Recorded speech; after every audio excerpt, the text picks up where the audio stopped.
The film opens with a chaotic and terrifying atmosphere, setting the stage for a world that has been broken and is trying to put itself back together.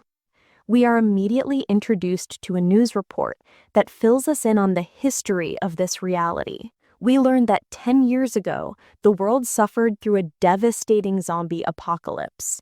This wasn't just a small outbreak. It was a global war between the living and the dead that resulted in the deaths of 2 billion people. It was a time of absolute horror, where humanity almost went extinct. To finally win this war, the governments of the world had to make a terrible choice. They utilized something called the Brimstone Protocol. This was a last resort measure that involved bombing infected areas with severe intensity. It caused massive collateral damage, killing innocent people alongside the zombies. But it was the only way to stop the virus from consuming everyone. Now, a decade later, society has rebuilt itself, but the scars remain. The news reporter is standing live, talking about a rumor of a security breach at a place called the Resort. This is a highly exclusive, world-famous luxury hotel located on a remote island. But this is not a normal vacation spot. The Resort is the only place left on Earth where zombies still exist.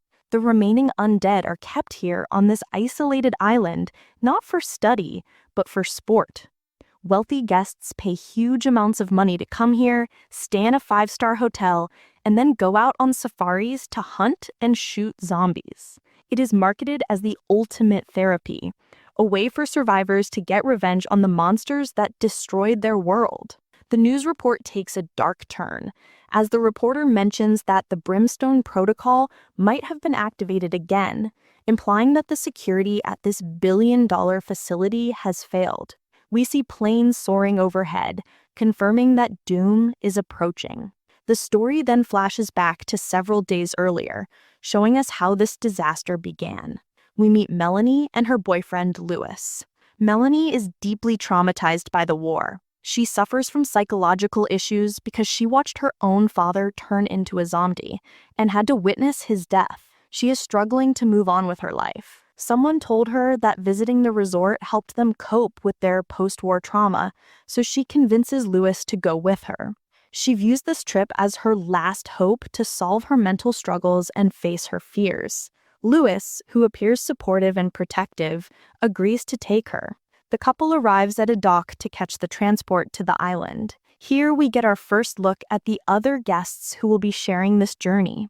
There are 2 teenage gamers, Jack and his friend Alfie, who won the trip as a prize in a video game tournament. They are loud, excited, and treat the whole experience like a big joke. Then there is a quiet, intense, middle-aged man named Archer. He doesn't say much, but he carries himself with a cold confidence. There is also Sadie, a woman who claims her fiancé dumped her right before their wedding, so she is taking the trip alone. As they wait in a luxurious lounge area, there is a very important moment that seems small at first, but matters later. Through a gap in the glass window, Melanie sees a refugee camp nearby. This camp is run by a charity called Hope for You, which is dedicated to helping people displaced by the zombie war. Melanie sees a little girl holding a teddy bear looking through the fence. She waves hello, but the girl's mother quickly pulls the child away. It's a sad reminder that while these rich guests are going to play games with zombies, real people are still suffering just outside the gates. The group boards a boat and is taken to the island. The arrival is spectacular. The sun is shining, the water is blue, and the facility looks like a paradise. They are greeted by the staff and taken to their rooms, which are high-end and comfortable. However, the dark reality of the place is never far away. During their welcome orientation, they are shown a video by the owner of the resort, a woman named Valerie Wilton. She speaks about how she turned a disaster into a business, creating jobs and helping the economy. She frames the shooting of zombies as a healthy way to deal with anger. Before they are allowed to go out and hunt, the guests must undergo weapons training. They are taken to a shooting range. The instructors are strict, reminding them that the only way to kill a zombie is a shot to the head. During this practice, the different personalities of the group are revealed. The gamers are enthusiastic but immature. Lewis handles his weapon with the ease of a professional, revealing that he is an ex-veteran who fought in the war. Archer is terrifyingly good. He shoots with perfect accuracy and zero emotion. Melanie, however, freezes. When she looks at the target, she remembers her father. She shakes and cannot pull the trigger, casting doubt on whether she should be here at all. That night, there is a welcome party. Valerie Wilton gives a speech to excite the guests. To demonstrate the safety and control they have, she brings out a restrained female zombie and has a staring contest with it, showing she has no fear. The crowd cheers, loving the spectacle. But while everyone is distracted by the party, Sadie sneaks away. It turns out she isn't just a jilted bride. She breaks into the main control room, which is a restricted area. Sadie is actually a member of an activist group that believes the resort is unethical. She hacks into the mainframe computer to download files that she hopes will expose the resort's dangerous practices and shut it down. She thinks she is just stealing data, but she doesn't realize that the activist group has used her to upload a virus into the system. Archer, who is wandering the halls, sees Sadie coming out of the restricted staff-only area. He suspects something is wrong, but keeps it to himself for the moment. Meanwhile, the resort's engineers start noticing glitches in the system. Screens flicker and security protocols lag. However, because they are terrified of losing their jobs and angering the strict owner, Valerie, they decide not to tell her. They tried to fix the errors quietly, hoping it's just a minor bug. The next morning, the fun begins.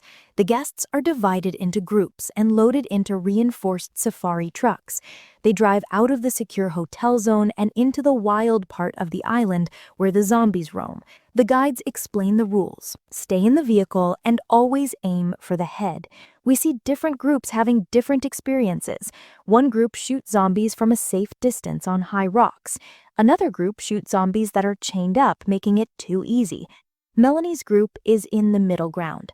When they encounter their first pack of zombies, the gamers, Jack and Alfie, are having the time of their lives, cheering and bragging about their skills.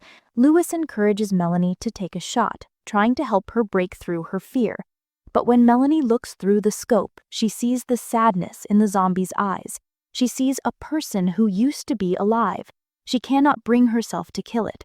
Suddenly, Archer steps up and takes the shot for her, dropping the zombie instantly. His skill is so high that even the tour guide is impressed. As the day turns into evening, the group is taken to a safe camp out in the safari zone. It is a fenced-in area with tents where they can sleep under the stars, adding to the adventure. They sit around a fire, and the dynamic of the group starts to deepen. Melanie talks to Sadie. Melanie explains her hatred for zombies, but also her confusion about the morality of killing them for sport. Sadie argues that treating them like meat desensitizes living people, making them lose their humanity. It is a deep philosophical conversation about whether killing a monster makes you a monster too. Back in the control room, the situation is spiraling out of control. The engineers finally realize that the system is failing because of the virus Sadie uploaded. They try to tell Valerie, but it is too late. The computer system crashes completely. This is catastrophic. The electronic fences that keep the zombies contained shut down. The locks on the doors release. The entire security grid goes offline. In an instant, the resort transforms from a playground into a slaughterhouse. The zombies that were kept in pens are released. They immediately attack the staff and the guests who were mocking them just moments before. In the control room, panic takes over. Valerie, seeing her empire crumble and her staff getting bitten, reveals her true cowardly nature. She runs to her office and locks herself in, leaving her employees to die screaming in the hallway. Out in the safari camp, the guests are unaware of the disaster until the power cuts out. The lights on their truck die, the electric fence surrounding their camp turns off. Suddenly, out of the darkness, a horde of zombies begins to emerge. The tour guide tries to call for help, but the vehicle's computer gives a terrifying automated message: Brimstone Protocol activated. This means the government knows the island is compromised and is planning to firebomb the entire location to wipe out the infection. They have only a few hours before the island is destroyed. The zombies attack the camp. The tour guide is killed quickly. The group has to run. They try to use the safari truck, but it is controlled by the central computer, which is dead. They are stranded. Chaos erupts as they flee into the darkness. During the escape, Jack's friend Alfie is attacked and bitten. In this world, a bite is a death sentence. There is no cure. To prevent him from turning and attacking them, Jack has to make the heartbreaking choice to shoot his own best friend. This shatters Jack, stripping away all the fun and games he thought he was playing. Archer takes command of the survivors. He realizes that their only chance is to make it to the boat docks on the other side of the island before the bombing starts. They have to move on foot through the jungle, which is now crawling with the undead. As they trek through the forest, the tension is unbearable. Every shadow could be a zombie. Archer is the only one who seems capable of keeping them alive, using his skills to quietly take out threats. During a brief pause, Archer confronts Sadie. He tells the group that he saw her leaving the control room. He puts a gun to her head and demands to know what she did. Terrified, Sadie confesses. She admits she is an activist and that she hacked the system. She explains that she thought she was just stealing proof of corruption, but Jack, who knows about computers, realized that she was used as a pawn to upload a virus. The group is furious. They blame her for the nightmare they are in. Melanie is the only one who shows her mercy, insisting that they cannot leave her behind to die. The group pushes forward, but the journey is grueling. They have to pass through an old, abandoned part of the facility to reach the docks.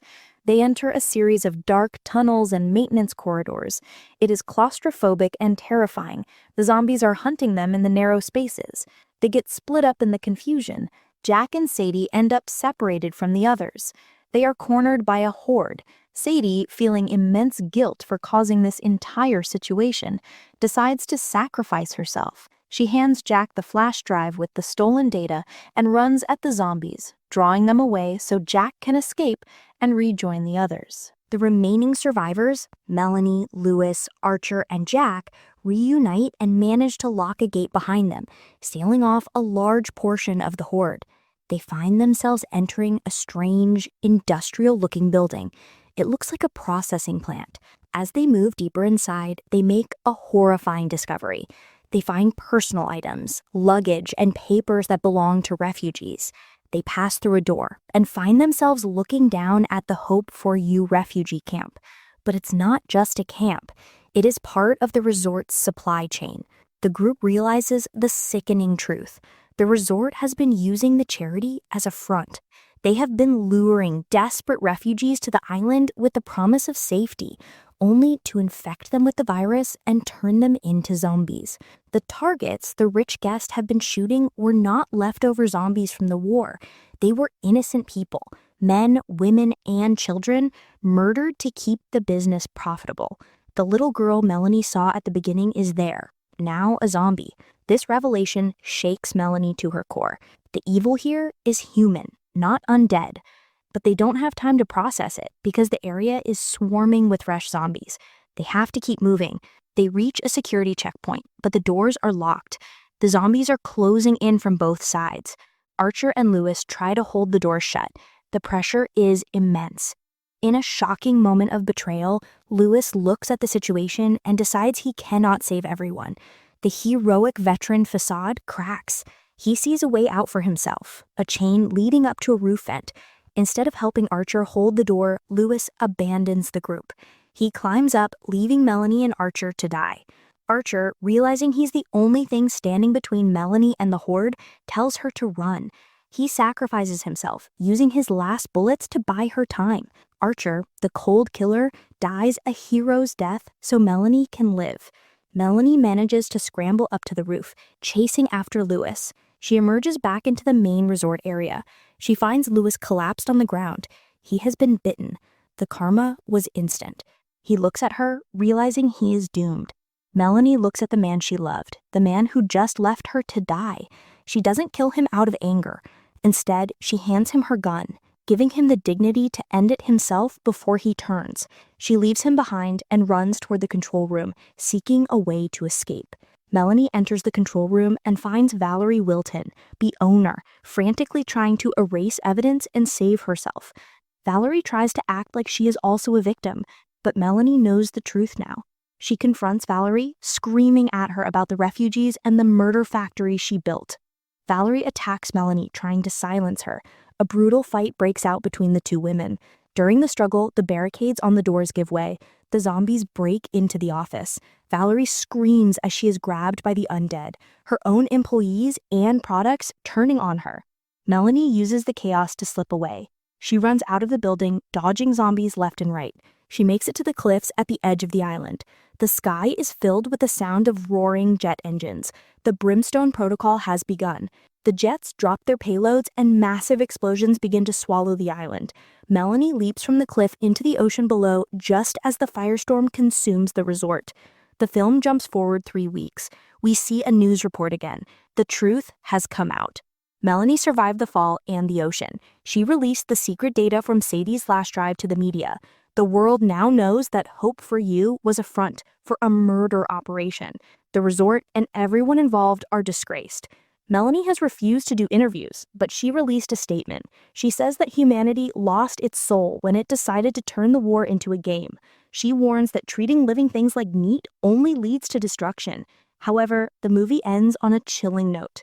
The final shot on the news report shows live footage from a beach near another refugee camp. We see zombies washing ashore, zombies that survived the bombing of the island or were dumped into the sea. They are stumbling onto the land, attacking the new refugees. The screen cuts to black, confirming that the cycle is starting all over again. A new war has begun, fueled by greed and cruelty.